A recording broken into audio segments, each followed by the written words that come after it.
સમગ્ર દેશમાં રામજીની પ્રાણ પ્રતિષ્ઠાને લઈ ઉત્સાહ જોવા મળી રહ્યો છે, ત્યારે વાંસદા તાલુકા કોંગ્રેસ સમિતિ દ્વારા પણ ઝરી ગામે આરતીનો કાર્યક્રમ રાખવામાં આવ્યો હતો, જેમાં વાંસદા ચીખલીના ધારાસભ્ય અનંત પટેલ પણ ખાસ ઉપસ્થિત રહ્યા હતા। મર્યાદા પુરુષોત્તમ ભગવાન શ્રી રામને આજે વર્ષોથી ભક્તો રાહ જોઈને બેઠા હતા, ત્યારે આજે એ સમય આવી ગયો અને અયોધ્યા ખાતે રામ મંદિરમાં ભગવાન શ્રી રામની મૂર્તિની પ્રાણ પ્રતિષ્ઠા કરવામાં આવી હતી। ત્યારે સમગ્ર દેશમાં આજના ઐતિહાસિક દિવસની ઉજવણી ધામધૂમપૂર્વક કરવામાં આવી છે, જેમાં વાંસદા તાલુકા કોંગ્રેસ સમિતિ દ્વારા વાંસદાના ઝરી ગામે આવેલા વર્ષો જૂના રામજી મંદિર ખાતે આરતીનો કાર્યક્રમ રાખવામાં આવ્યો હતો, જેમાં વાંસદા ચીખલીના ધારાસભ્ય અનંત પટેલ દ્વારા આરતી કરવામાં આવી હતી।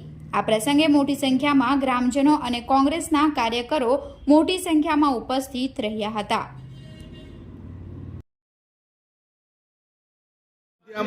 શ્રી રામલલ્લાની પ્રાણ પ્રતિષ્ઠા મહોત્સવ થઈ રહ્યો છે, ત્યારે વાંસદા તાલુકાના ઝરી ગામે 1951માં સ્થાપિત થયેલી રામજીની મૂર્તિ અને મંદિરના તાલુકા કોંગ્રેસ સમિતિ દ્વારા ત્યાં મહાઆરતીનું આયોજન કરવામાં આવ્યું અને ત્યારબાદ મહાભોજનનું પણ આયોજન કરવામાં આવ્યું। અમે આદિવાસી સમાજ ઈચ્છીએ છીએ કે રામજી ફરીવાર જન્મ લે અને અમારા જે પ્રશ્ન છે જળ જંગલ જમીનના પ્રશ્નો અને અવનવા પ્રોજેક્ટો અટકી જાય એવી પ્રાર્થના અમે રામજી ભગવાનને કરી।